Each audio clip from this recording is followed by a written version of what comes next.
Ռուսաստանը մտադիր է զարգացնել Հայաստանի հետ տնտեսական և հումանիտար համագործակցությունը։ Այս մասին հայտարարել է Ռուսաստանի արտգործնախարարության խոսնակ Մարիա Զախարովան, հավելելով. Մոսկվան ցանկանում է լուծել տարածաշրջանում անվտանգության հետ կապված հարցերը փոխադարձ հարգանքի հիման վրա։ Դիվանագետը նշել է, որ Ռուսաստանը Հայաստանի ճակատագրի համար անհանգստացել է ոչ թե խոսքերով, այլ իրականացրել է քաղաքականություն ուղղված հանրապետության զարգացմանը։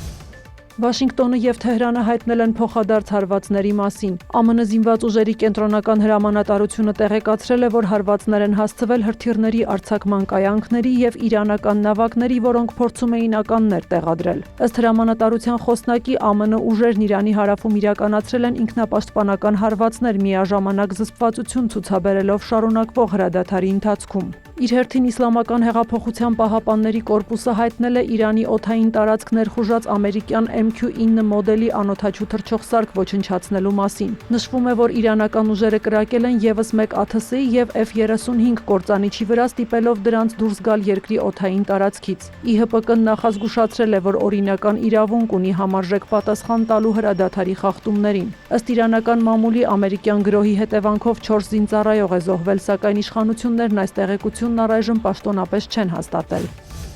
ԱՄՆ-Իրան կարգավորման դիվանագիտական ջանքերը շարունակվում են։ Պետքարտուղար Մարկո Ռուբիոն հայտարարել է, որ Վաշինգտոնի և Թեհրանի միջև գործարքի շուրջ ձևակերպումների համաձայնեցումը կարող է տևել մի քանի օր։ Նրա խոսքով կամ կկնքվի լավ գործարք, կամ գործարք չի լինի։ Ռուբիոն նաև շեշտել է Հորմուզի նեղուցով նավագնացության վերսկսման կարևորությունը։ Պետքարտուղարն անընդունելի է անվանել Հորմուզի նեղուցում տուրքերի գանձման ռեժիմի ներդրումը։ Ռուբիոն ընդգծել է, որ դրան կողմ չի ոչ մի երկիր, այդ թվում Ռուսաստանը և Չինաստանը։ Իր հերթին ԱՄՆ նախագահ Դոնալդ Թրամփը հայտարարել է, որ Իրանի հարստացված ուրանը պետք է հանձնվի Վաշինգտոնին ԱՄՆ-ում ոչնչացվելու համար, կամ Իրանի հետ համատեղ պետք է ոչնչացվի տեղում կամ այլ ընդունելի վայրում ատոմային էներգիայի հանձնաժողովի կամ որևէ համարժեք մարմնի ներկայությամբ։ Իրանի կառավարության խոսնակ Ֆաթեմե Մոհաջերանին էլ ԱՄՆ-ին մեղադրել է ընթացող բանակցություններում հակասական վարքագիծ ցուցաբերելու համար։ Նրա խոսքով սա նորություն չէ և քննարկումների խոչընդոտներից մեկն է։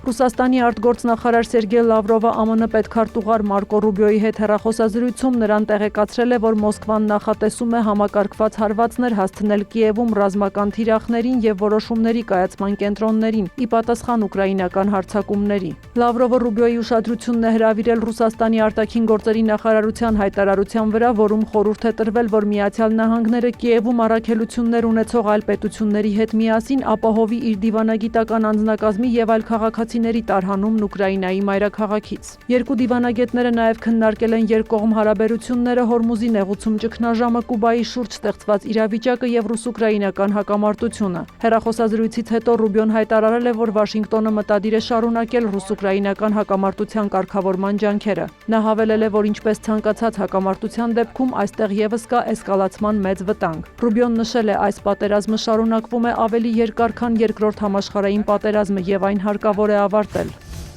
Իսրայելը և լիբանանյան Հզբոլլահ շարժումը շարունակում են փոխադարձ հարվածները, չնայած ապրիլի 16-ին ԱՄՆ-ի միջնորդությամբ հաստատված հրադադարի։ Լիբանանում վերջին մեկ օրվա ընթացքում իսրայելական հարվածներից ավելի քան 30 մարդ է զոհվել։ Իսրայելի բանակը հայտնել է գիշերը Լիբանանի հարավում Հզբոլլահի շուրջ 100 օբյեկտ ոչնչացնելու մասին։ Ավելի վաղ վարչապետ Բենյամին Նեթանյահուն հայտարարել էր, որ Իսրայելը մտադիր է ակտիվացնել Հզբոլլահի թիրախների դեմ հարվածները՝ ի պատասխան Իսրայելի ուղղությամբ հարձակումների։ Հզբոլլահն էլ հայտարարել է, որ թիրախավորել է Լիբանանի հարավում իսրայելական ուժերին պատկանող տրանսպորտային միջոցները և զորանոցները։ Լիբանանը հակամարտության մեջ է ներքաշվել մարտի 2-ից, երբ Հզբոլլահն Իրանի դեմ ամերիկա-իսրայելական գործողությունների ֆոնին հարվածներ հասցրեց Իսրայելին։ Այդ ժամանակից ի վեր Լիբանանում իսրայելական հարվածներից զոհվել է ավելի քան 3180 մարդ։ Սյուզաննա Չրաղյան, լուրեր։